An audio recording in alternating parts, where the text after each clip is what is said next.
Assalamualaikum warahmatullahi wabarakatuh. Hari ini adalah pertemuan ke-6 mata kuliah pengantar ekonomi dan bisnis. Seminggu kita berpisah, seminggu pula usia kita bertambah. Saya harap mahasiswaku semua dalam keadaan sehat walafiat, tidak ada kurang suatu apapun, dan tidak terkena corona, ya. Saya selalu memesankan untuk tetap menjaga protokol kesehatan. Sebelum kita mulai perkuliahan pada kali ini, marilah kita awali dengan berdoa agar perkuliahan pada kali ini kita bisa mendapatkan rahmat serta hidayahnya dari Allah Subhanahu wa taala sehingga perkuliahan diberikan kelancaran. Untuk yang beragama muslim, marilah kita awali dengan membaca basmalah bersama-sama. Bismillahirrahmanirrahim. Bagi yang beragama non-muslim, silakan Anda berdoa menurut agama dan keyakinan Anda.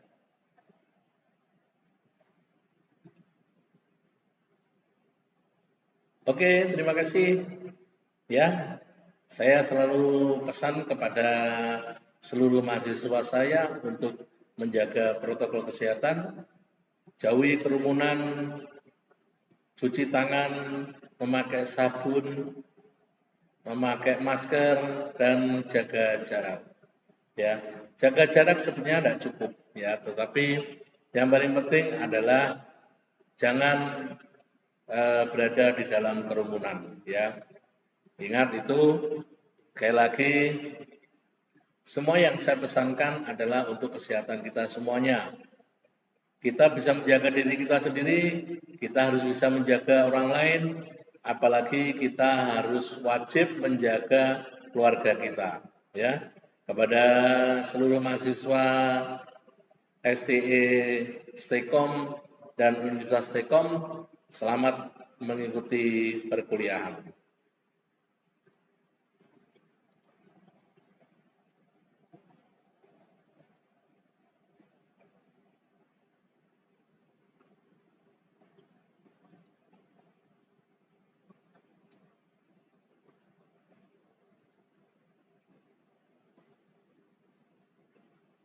Ya, pada pertemuan yang ke-6 ini kita akan bicara masalah para pemangku kepentingan dan etika bisnis.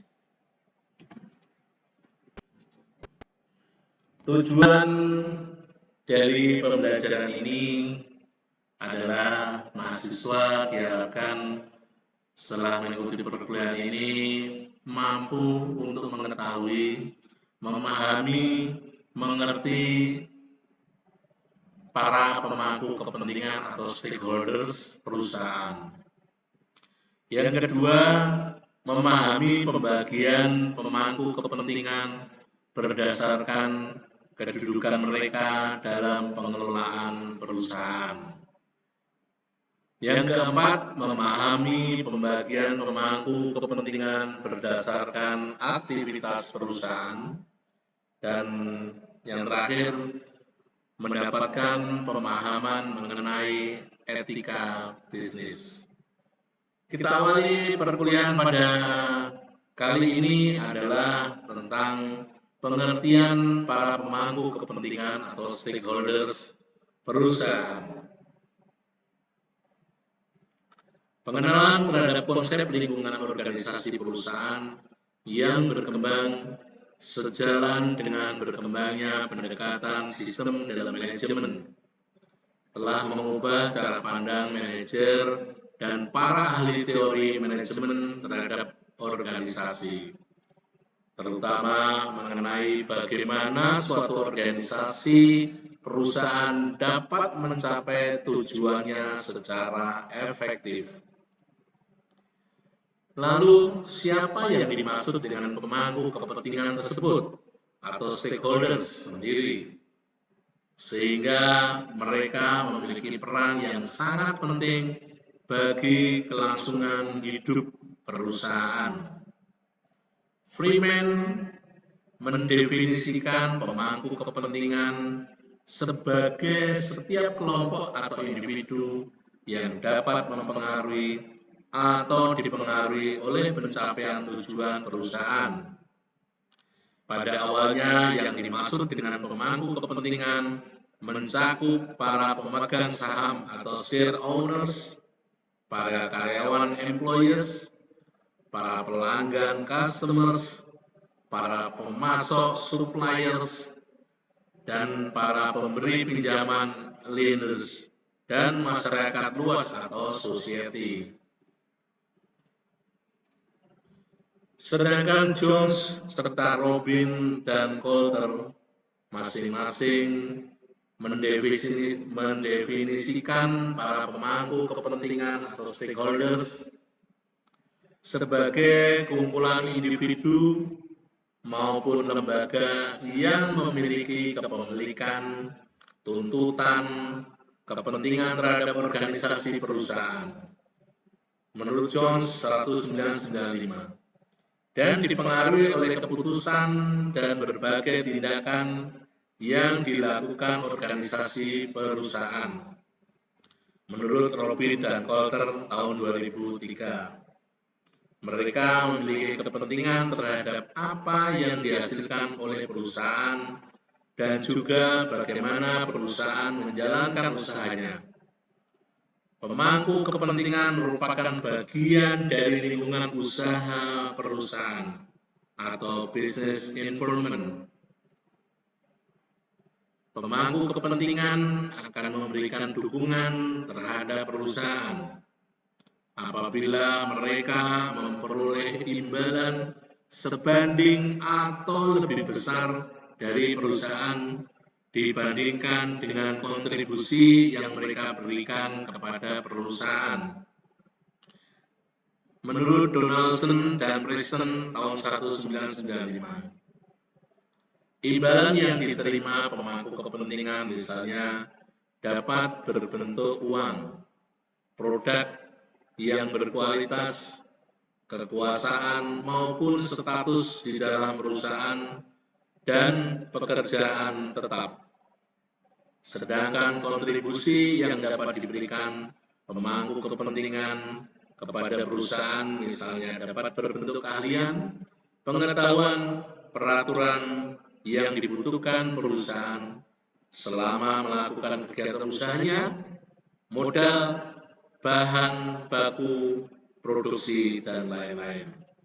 Kepada mahasiswaku STI, Stekom, dan Universitas Stekom yang saya cintai, perkuliahan pada malam hari ini atau kali ini jangan Anda buat serius, tegang ya. Kalau Anda pengen ngopi, silakan ngopi dulu ya. Seperti saya sih juga mau ngopi dulu. Ya, kopinya enak. Ya, jadi buat suasana itu enak ya, sehingga kalian itu tetap berada di koridor ya, semangat, tidak ngantuk ya, diharapkan kan seperti itu.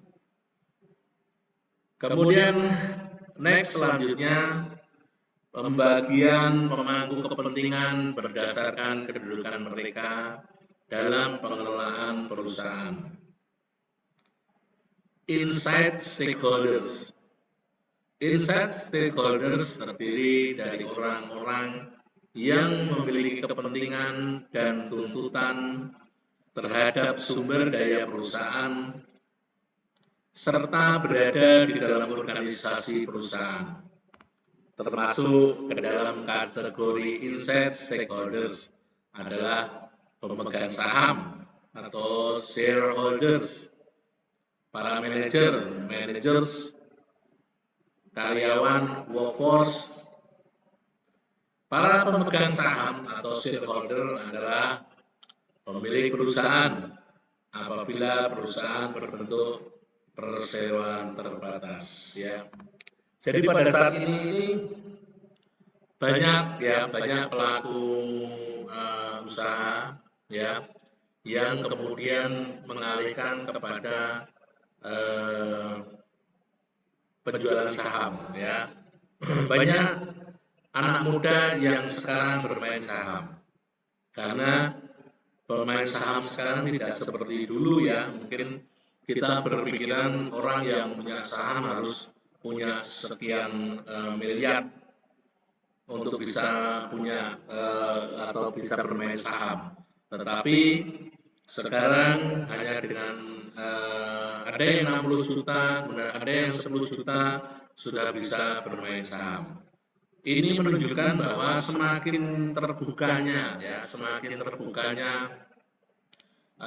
saham perusahaan itu, sehingga saham perusahaan itu tidak seperti dulu kita harus membeli saham sampai miliaran ya, tetapi dengan dana yang kecil mungkin besar bagi kita ya, tapi bagi para pemain saham harga segitu, uang segitu itu tidak terlalu besar ya. Dan memang pemegang saham ini sebagai pemilik perusahaan ya, dia bisa ikut menentukan ya. Cuman seberapa besar saham yang saudara miliki itu yang paling penting ya.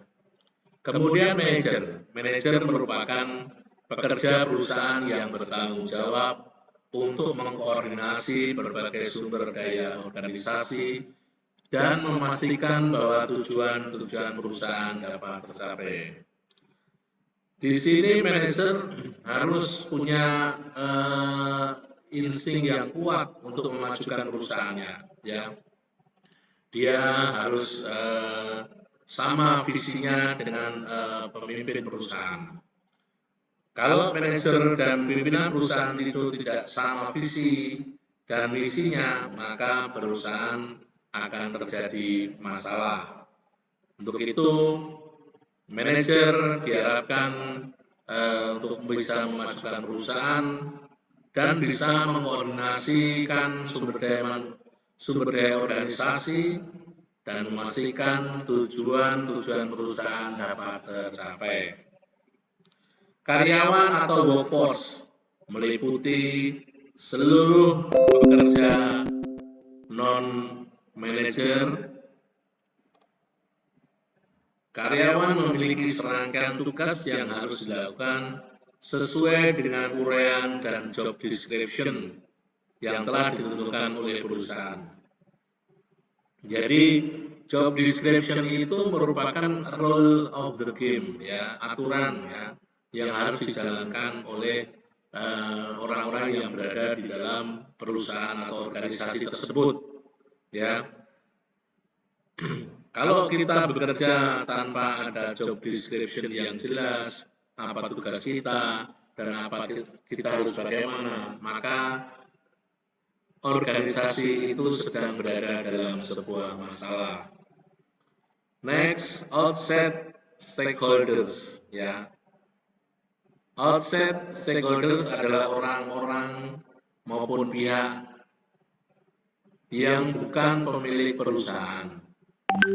Pemimpin perusahaan bukan pula karyawan perusahaan, tetapi memiliki kepentingan terhadap perusahaan dan atau dipengaruhi oleh keputusan serta tindakan yang dilakukan oleh perusahaan. Yang termasuk dalam outside stakeholder adalah pelanggan atau customer yang bersedia menukar uangnya yang mereka miliki dengan produk yang dihasilkan perusahaan. Selama mereka beranggapan bahwa jumlah uang yang mereka bayarkan untuk membeli produk perusahaan itu minimal sebanding bahkan lebih kecil dibanding dengan manfaat dan kepuasan yang akan mereka terima melalui konsumsi produk perusahaan. Pemasok atau supplier semakin penting bagi perusahaan. Melalui pasokan input yang bermutu disertai dengan harga yang kompetitif, Perusahaan dapat menghasilkan produk dengan kualitas dan harga yang bersaing. Investor dan kreditor menyediakan sumber daya keuangan untuk digunakan di dalam kegiatan perusahaan. Sebagai imbalan terhadap investasi yang dilakukan, pemegang saham mengharapkan dividen, sedangkan bank mengharapkan dapat memperoleh bunga. Pemerintah juga berkepentingan untuk memajukan dunia usaha di Indonesia. Karena dengan semakin berkembangnya dunia usaha, selain akan meningkatkan lapangan kerja dan pendapatan per kapita, berarti akan semakin meningkatkan penerimaan pajak pemerintah.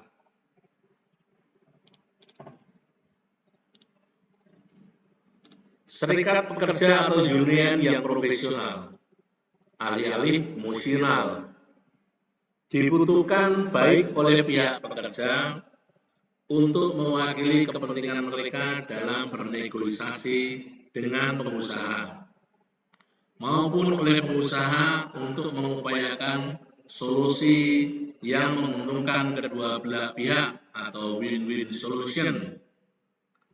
Komunitas lokal, local communities, memiliki kepentingan yang sangat besar terhadap keberadaan dan kelangsungan perusahaan di daerahnya.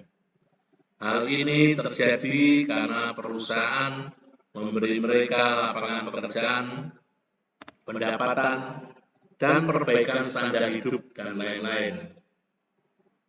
Masyarakat umum atau general public akan merasa sangat senang apabila produsen dalam negeri dapat menyaingi produsen asing.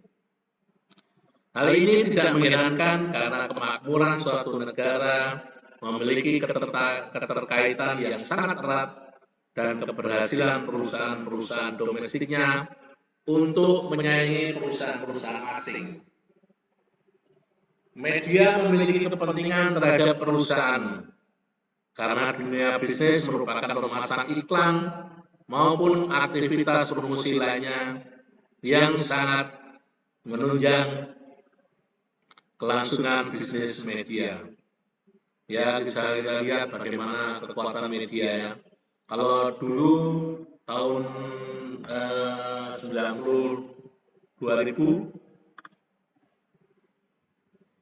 kita sangat bisa menerima berita-berita dari media ya. Media-media besar itu bagi kita merupakan berita yang bisa kita terima. Tetapi sekarang ini berita dari para netizen ya, para netizen ini kadang-kadang bisa diterima walaupun sebetulnya itu hoax ya. Itu adalah kabar burung, kabar yang tidak bisa dipercaya. Tetapi orang lebih percaya pada hoax seperti itu daripada media. Karena apa? Karena media sendiri yang membuat mereka menjadi tidak percaya. Sekarang Anda tahu MNC ya, MNC yang pemiliknya sekarang punya partai, yaitu berarti Partai Perindo. Kemudian Metro TV ya, Metro TV punya partai ya, partainya hampir sama dengan Demokrat ya. Ngapa yuk? Ya, yang tahu silakan jawab di kolom komentar atau live chat ya. Partai yang diketuai oleh Surya Paloh ya, kepunyaan dari Metro TV. Kemudian untuk TV One ya, TV One itu juga sama dengan Antv ya. Antv itu punyanya Abu Rizal Bakri ya, dia juga orang partai. Jadi karena sudah masuk di partai dan kita kan dengan sistem politik yang seperti ini kadang-kadang kita sudah mulai bosan ya, kita sudah mulai bosan dan kita tidak mulai ya, masyarakat mulai sedikit menghilang kepercayaan mereka terhadap orang-orang partai. Ya, kita tahu bahwa banyak orang partai yang kemudian membuat sebuah keputusan-keputusan yang keputusan itu tidak tidak ada kebenarannya, ya, dia semacam hoax lah. Nah, sehingga karena perilaku-perilaku orang-orang partai yang sudah keluar dari jalur relnya atau rule of the game-nya, maka kepercayaan masyarakat terhadap mereka menjadi turun. Ya, kita lihat sebelum mereka sebelum ada pemilu, ya, ketika mungkin 1 tahun sebelum pemilu, ya, nanti Anda bisa buktikan di tahun 2023, ya. Di tahun 2023 itu banyak orang mendekati masyarakat, ya, mendekati masyarakat, kemudian membagikan membagikan bantuan dan macam-macam. Tapi begitu selesai, coba Anda lihat ketika pemilu 2019, ya, banyak jor-joran di sana. Apalagi ketika ada bencana alam, semua langsung masuk untuk memberikan bantuannya dengan membawa bendera partai. Tetapi ketika mereka sudah terpilih dan duduk di singgasananya di Senayan sana, bahkan yang di kabupaten dan di provinsi, ketika ada pandemi, ya, ketika ada pandemi kemarin corona di 2019 itu, di 2020 awal, ya, 2020 awal itu tidak ada sama sekali, ya, masker. Biasanya kan kalau mau pilkada itu biasanya membagikan kalender, ya, membagikan kalender dengan foto mereka dan jargon mereka merakyat, demi kepentingan rakyat, amanah, jujur, mengemban tugas rakyat, ya, seperti itu. Rata-rata jargonnya seperti itu, ya. Membela rakyat kecil, membela rakyat wong cilik. Tetapi kemudian ketika mereka sudah menjadi anggota dewan, ya, mereka lupa dari mana mereka berasal, kan gitu. Nah, ini yang kadang-kadang kemudian menjadikan orang tidak percaya lagi kepada orang-orang partai, ya, termasuk media yang ada, sehingga cenderung masyarakat sekarang lebih percaya pada netizen yang terhormat di negara 62 dibanding dengan media. Ya. Oke, next selanjutnya, asosiasi perdagangan dan industri seperti Asosiasi Penjualan Langsung Indonesia atau APLI menentang praktek permainan uang atau money game yang dilakukan perusahaan berkedok multi level marketing, karena kegiatan money game dapat merugikan citra perusahaan yang melakukan kegiatan multi level marketing. Pesaing sangat berkepentingan terhadap perencanaan maupun tindakan strategis yang dilakukan perusahaan. Peluncuran produk baru perusahaan yang memiliki ciri-ciri produk lebih unggul dibandingkan pesaing.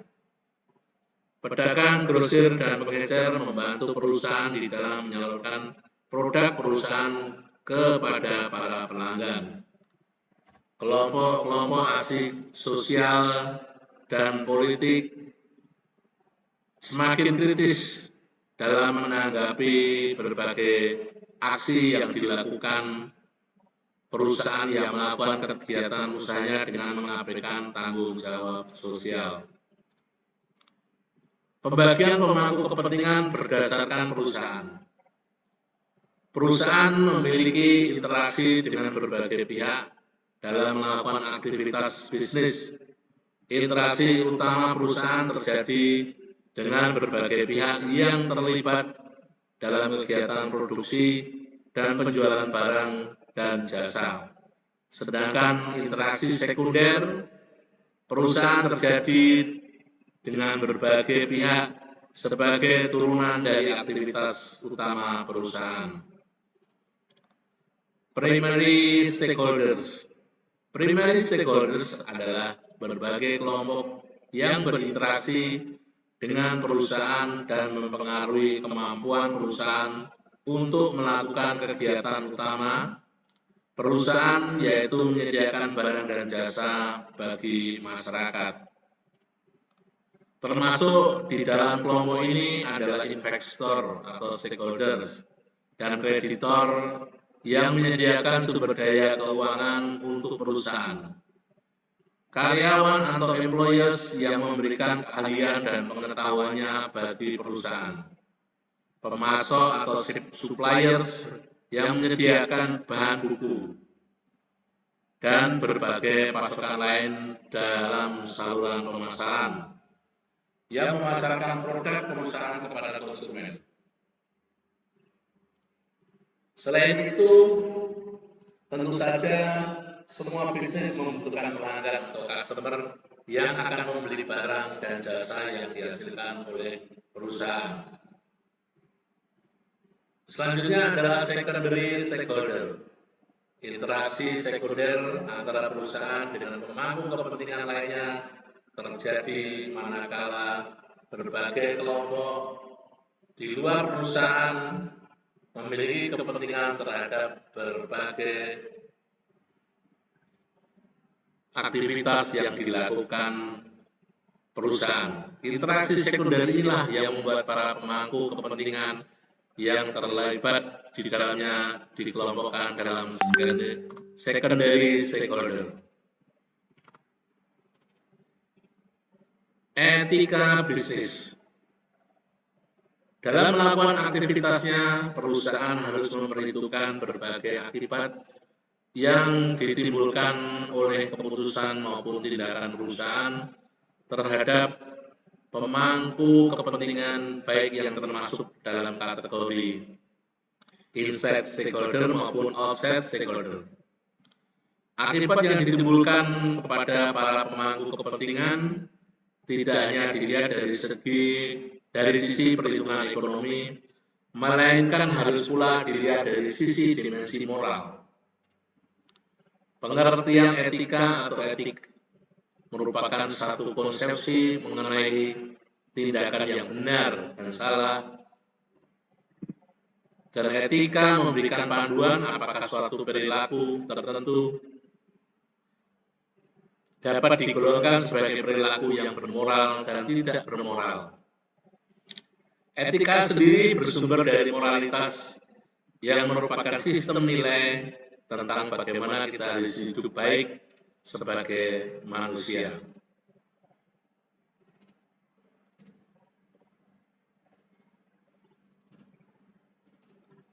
Pengertian etika bisnis merupakan penerapan etika secara umum terhadap perilaku bisnis. Secara lebih khusus lagi, makna etika bisnis menunjukkan perilaku etis maupun tidak etis yang dilakukan manajer dan karyawan dari suatu organisasi perusahaan. Etika bisnis bukan merupakan suatu etika yang berbeda dari etika pada umumnya. Etika bisnis bukan merupakan suatu etika yang hanya berlaku di dunia bisnis. Jadi, etika bisnis itu bukan hanya etika yang berlaku di dunia bisnis maupun perdagangan, tetapi etika bisnis ya sama dengan etika pada umumnya, ya. Jadi etika itu apa sih perbedaan antara etika dan estetika, ya? Kalau estetika itu keindahan, ya. Kalau etika itu tentang moral, ya. Jadi kalau kita berbisnis haruslah menggunakan moral, ya, dengan moral, bukan sekedar hanya menjual saja. Menjual itu harus punya moral. Kalau tidak punya moral, maka yang dijual abal-abal, yang dijual palsu, yang dijual menipu, ya. Coba Anda bayangkan seorang kurir yang tidak tahu apa-apa, ya, seorang kurir yang tidak tahu apa-apa harus kemudian dimaki-maki, diancam dengan golok, ya, bahkan yang terakhir dibuka kemudian uang dikembalikan barangnya dan minta pengembalian, ya. Ini kan luar biasa. Di mana etika penjualnya, ya? Bagaimana menipu penjual, menipu pembeli, penjual menipu pembeli, sehingga yang diterima oleh pembeli itu tidak seperti ekspektasinya, ya, tidak seperti harapannya, ya. Padahal di dalam perdagangan kita harus menjunjung tinggi tentang kejujuran, ya, dengan etika harus kita junjung tinggi. Jadi kasihan si kurir yang hanya bertugas mengantarkan barang, tetapi harus berhadapan dengan kegarangan, ya, kegarangan, kemarahan dan lain-lain. Ya. Mengapa bisnis harus etis? Nah, menurut Pos dan kawan-kawan di 2002 setidaknya terdapat 7 alasan yang mendorong perusahaan untuk menjalankan bisnis secara etis, yaitu meningkatnya harapan publik agar perusahaan menjalankan bisnis secara etis, agar perusahaan tidak melakukan berbagai tindakan yang membahayakan pemangku kepentingan lainnya. Penerapan etika di perusahaan dapat meningkatkan kinerja perusahaan, agar perusahaan terhindar dari penyalahgunaan yang dilakukan oleh karyawan maupun pesaing yang bertindak tidak etis, dapat menghindari terjadinya pelanggaran hak pekerja dan pemberi kerja, menjaga perusahaan memperoleh sanksi hukum karena telah menjalankan bisnis secara tidak etis. Etika bisnis berbagai fungsi perusahaan. Permasalahan pada fungsi permasalahan etika yang terjadi di perusahaan bervariasi antara fungsi perusahaan yang satu dengan fungsi perusahaan yang lain. Hal ini terjadi karena operasionalisasi perusahaan sangat terspesialisasi ke dalam berbagai bidang profesi, sehingga setiap fungsi perusahaan cenderung memiliki masalah-masalah etika tersendiri. Etika di bidang produksi dan pemasaran.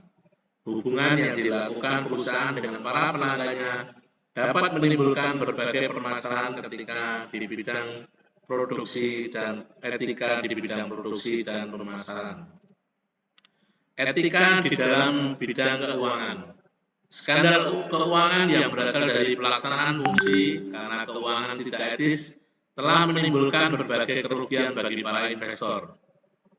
Pelanggaran etika dalam bidang keuangan dapat terjadi, misalnya praktik window dressing terhadap laporan keuangan perusahaan yang akan mengajukan pinjaman ke bank. Melalui praktik ini seolah-olah perusahaan memiliki rasio-rasio keuangan yang sehat sehingga layak mendapat kucuran kredit.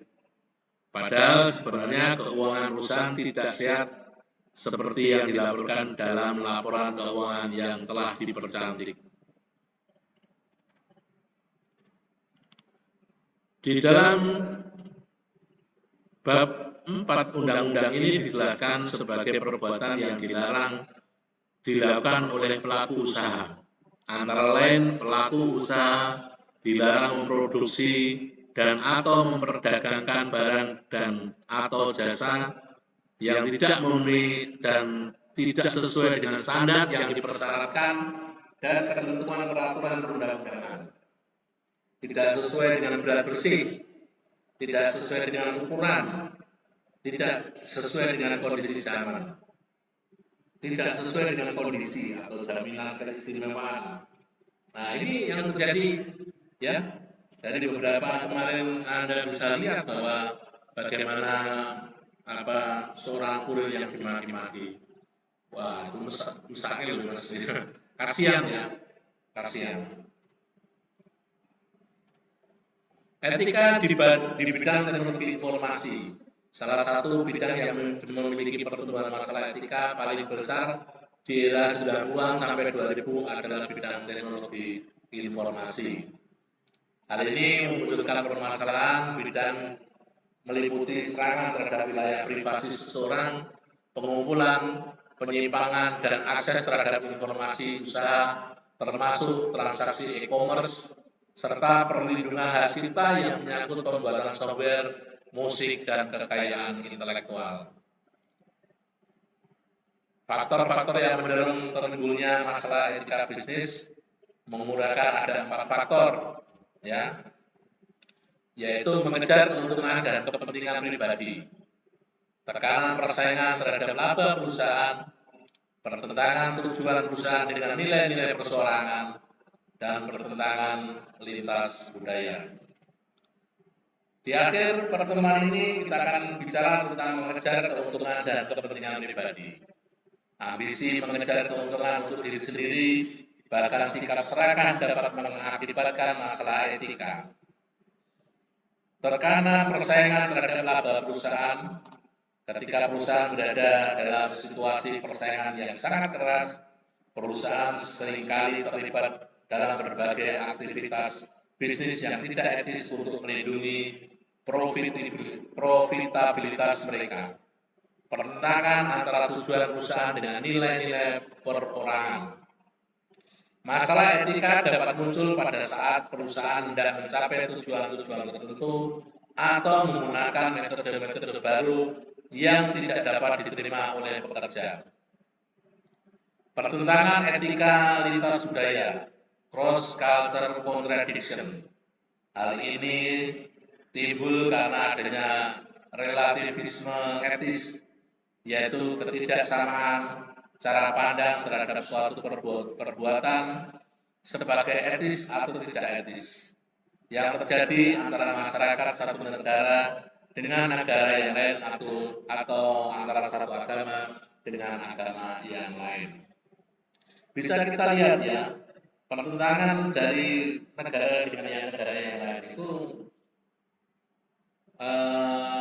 etika tentang lintas budaya. Kemarin itu saya sempat membaca berita bahwa dua pasangan gaya yang menikah di Thailand kemudian dihujat oleh netizen Indonesia dan mereka tidak terima. Kemudian mereka melaporkan ke polisi. Ya, saya nggak tahu bagaimana kelanjutan dari kasus tersebut ya. Tapi memang luar biasa, kekuatan netizen di Indonesia ini luar biasa. Bagaimana ketika kemarin terjadi pertandingan catur antara Dewa Kipas ya, dan kita tidak tahu sebenarnya permasalahan yang sebenarnya itu bagaimana itu tidak tahu, tapi netizen begitu kuat untuk menyerang lawannya dari Dewa Kipas ya, dan itu akhirnya juga menjadi akhirnya ada satu perlombaan ya untuk menyelesaikan masalah. Kalau saya itu hanya untuk meredam masalah saja supaya masalahnya tidak melebar kemana-mana ya. Kemudian kasus IBF ya, kasus pemain bulu tangkis Indonesia yang tidak bisa tampil di kejuaraan All England di London, Inggris ya. Dan itu menjadikan websitenya IBF itu down ya, karena diserang oleh netizen Indonesia, dan itu luar biasa. Oke, sampai di sini dulu perkuliahan kita kali ini. Kepada mahasiswa SD Studi Ekonomi Modern dan juga Universitas Telkom, semoga Anda paham dengan apa yang saya bicarakan, Anda paham dengan apa yang saya utarakan, Anda paham dengan apa yang saya terangkan. Apabila ada hal-hal yang tidak dipahami, Anda boleh menulis di live chat atau di komen, silakan, atau kirim WA ke saya ya. Semua saya akan terima, akan saya jawab. Terima kasih. Perhatiannya yang sudah mengikuti perkuliahan saya pada kali ini, mari kita tutup untuk yang beragama Islam, marilah kita tutup dengan membaca hamdalah bersama-sama. Alhamdulillahirabbil alamin.